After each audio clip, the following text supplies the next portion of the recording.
Well, hello, welcome again to a reading through of Plato's Apology of Socrates, and I got up to chapter 26, which in the numbering system is 36b2.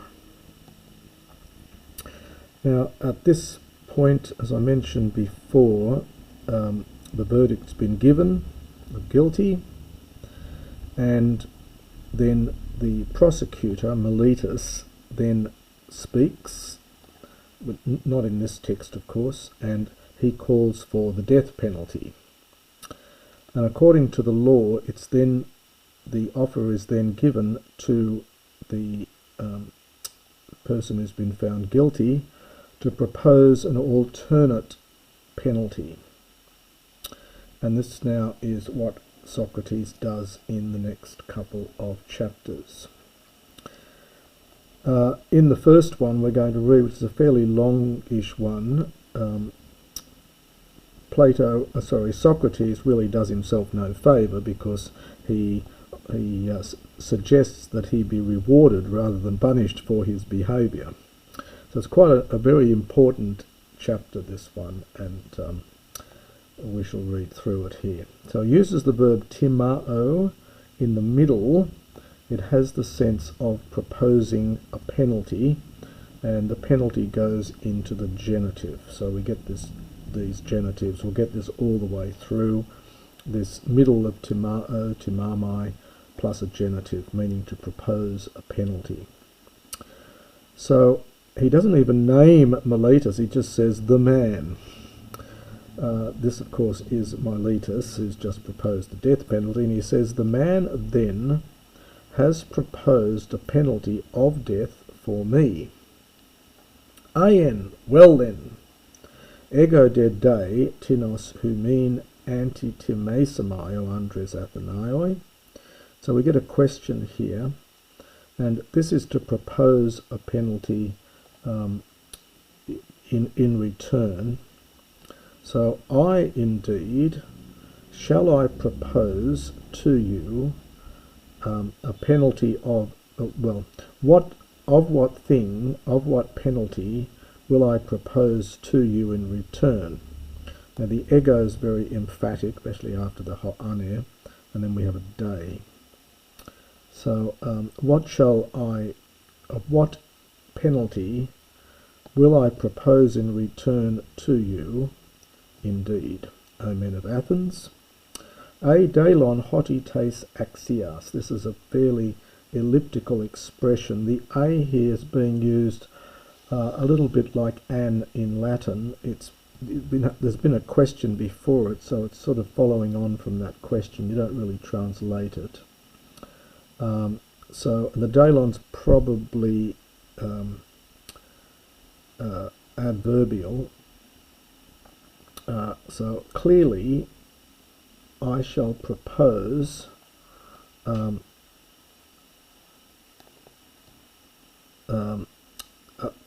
have to understand this verb again. So clearly I shall propose a penalty in return, one which is deserved, axios. Various ways of translating of this. Clearly I shall propose a deserved penalty. What then? Ti axios ami. Now this is a question, and the question mark doesn't come for quite a long time, not till 36d1 on the next page. So keep in mind all of the following is all part of this rhetorical question. So ti axios ami pathein a apotesai. So what am I worthy to suffer? Or apotesai from apotino, it's a technical term meaning to pay a fine. So what fine will I pay? Hoti mathone. Hoti here is hoti. It will be two words perhaps in some editions, but he puts it as one word here. It's idiomatic here, literally having learned what. So in other words, for what reason, so almost why, did I, this is again idiomatic, ago and hezekian, so why did I not keep silent during my life? So why did I not lead a quiet life, is the sense of it.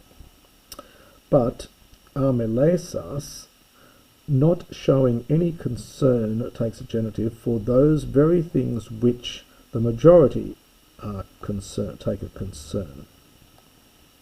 And then he gives a list. Krematismu te kai oikonomias kai strategion. Notice the iota here. So money and oikonomias cognate with our word economy or economic. It means running a household or perhaps property. So money, organising the household or managing property. Generalships, notice the E epsilon in here. So generalships, in other words, a life in the army. I'll just put this straight here. A demigorion, again notice the iota here, we're getting all these iotas in here, meaning presumably positions in life. This one here, you can see the root of this, the daemon agorio. So public speaking, so being among the public speakers, or other magistracies, these are elected officers. Now this is a very interesting word, sun omosion. You can see the roots of this, it's omnumi and sun. This is a technical word. This you'll find more in the commentaries about this. It's referring to political clubs or caucuses.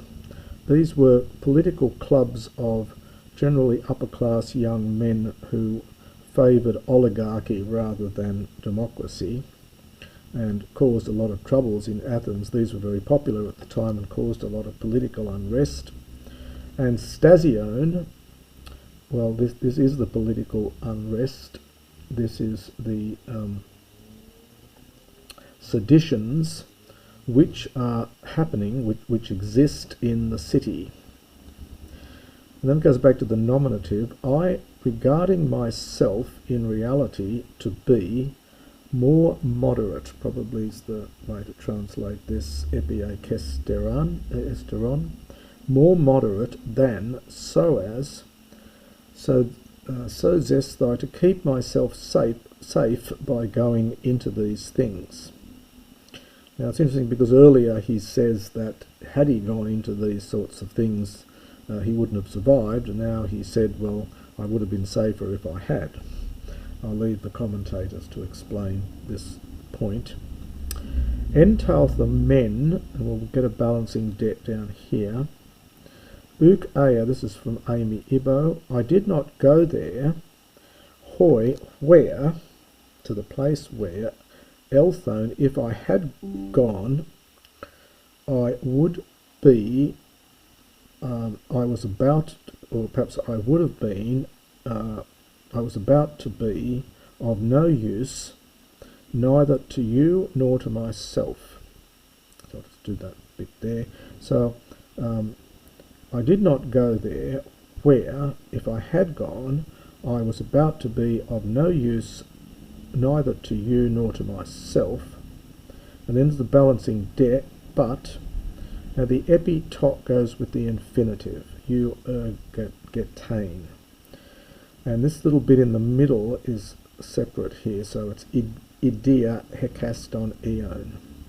So it's but going in private to each person with a view to, it's use of epi, with a view to, we have to take the eugertain with tain megistain euergesian. Greek likes this using the verb and the noun. So it's with a view to or for the purpose of performing the greatest service, the greatest good. Hos ego fami. Well, as I say, in other words, it's almost in my opinion, perhaps almost as I was saying, but I think it's as I say, as I maintain. Entaltha ea, I went there, epi kairon participle, putting my hand to, so attempting to persuade each one of you, me potiron meti ton hiautu meidenos epimeleisthai prin hiautu epimeleithei hopos hos beltistos kai phronimotitos es soito. Let's pause there. So, but I went attempting to persuade each of you, me proteron. This is not beforehand, it's going with the prin. So not beforehand, neither, well, sorry, not beforehand, to have a care, neither for any of the things of himself. So the word order is a little bit tricky there. And then the prin, before he might have concern for himself as to how he might be, future optative from the verb to be, as good as possible and as wise as possible.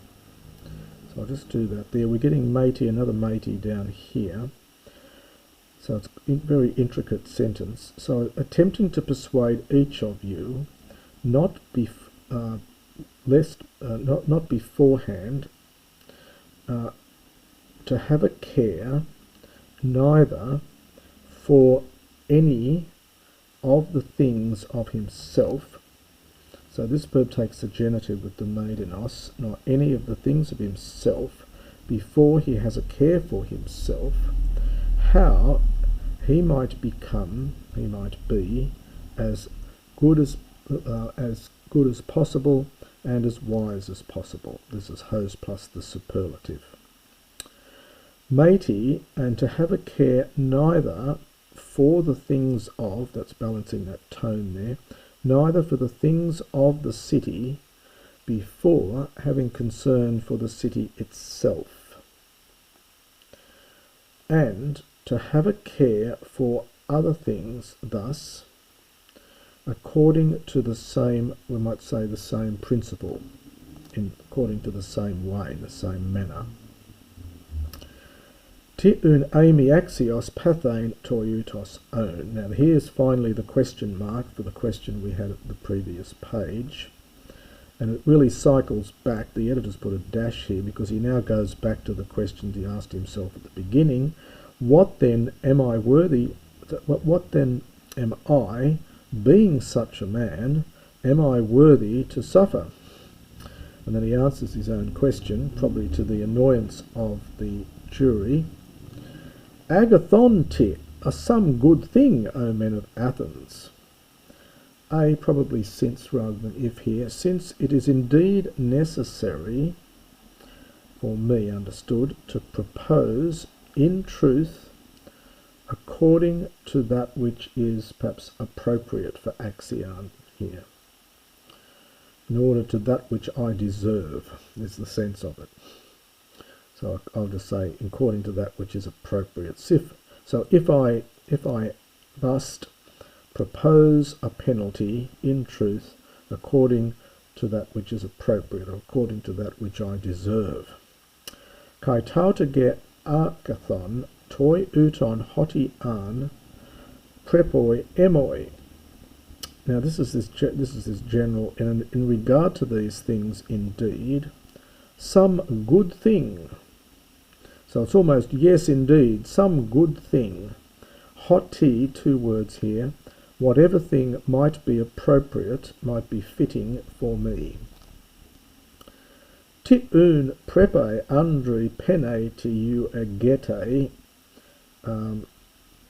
di omeno again skolan epite humetera parakeliuse.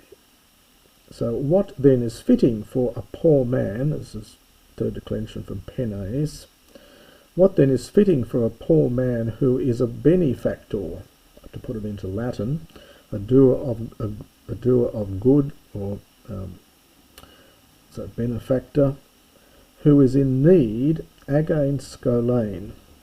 This is an idiom again, ago Scolain is I spend my leisure.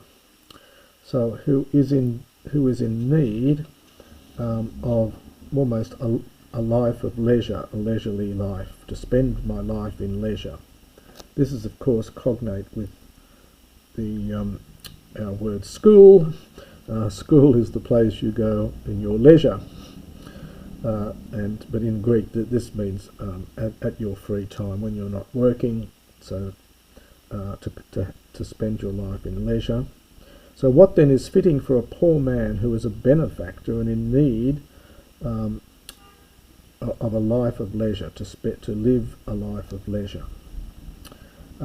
With a view to, epi plus the dative here, with a view to your exhortation. Uk est hoti malo noandres athenaioi, prepe hutos, hos ton toioton andra, en Prytaneion sitesthai. Now we get a mixture here of an ungrammatical mixture of two different constructions. So it's literally, it is nothing more, and then that, and then we get prepe, it is fitting thus. So it's a bit awkward in the Greek. In English we'd have to just translate, there is nothing more fitting than. I think it's the best you can do with this. There is nothing, O men of Athens, there is nothing more fitting than that such a man, or for such a man, to be dined in the Prytaneion, to be given dinner in the Prytaneion. Now this was a public building on the northeast slope of the Acropolis where important visitors, distinguished citizens and Olympic visitors were dined, in particular Olympic victors, and so that's what he's referring to here. So nothing better than for such a man than to be dined in the Prytaneion, and very much more than if, so it's very much more the case than if a certain one of you has conquered in the Olympic Games, hippo, literally with a horse, so in a horse race, or a sun oridi, this is a pair with a pair of horses, so in the double horse race, or tsuge, this is a yoke, but here it's a yoked team, normally of 4 horses. So these are technical terms for different sorts of races and competitions in the Olympic Games. So just to do that a bit quickly, so and indeed much more than if one of you had conquered at the Olympic Games in the horse race or the 2-horse race or with the team of horses. Hot men, which will be balanced by ego de, for that man, for he, this is quite a devastating line, I think, for he makes you to seem to be happy, ego de einai, but I make you to be happy. That's a very amazing line. He, for that man, the one who conquers at the Olympic Games, he only makes you seem to be happy, but I make you to be happy. Kai homen, balanced by ego de, and he has no need of food or sustenance, but I have need of it. E unde me kataton dikaion tes axias timasthai tutu timomai en Prytaneo citasios. Now again, we've got this verb in the middle taking a genitive. So if therefore it is necessary for me, according to what is just, to propose something which is appropriate, to propose an appropriate penalty, we might say, I propose this, and then again genitive here after this proposing, I propose dinner in the Prytaneion. So in other words, I want to be rewarded rather than punished. Well, that would have gone down very badly with the jury. They have to decide only between two things, the death penalty and giving him dinner in the Prytaneion. Now, to be fair, in the next chapter, as we'll see, I think he does give some monetary offer, but it's quite small, and at that stage I think all the damage has been done. So that is the end of chapter 26.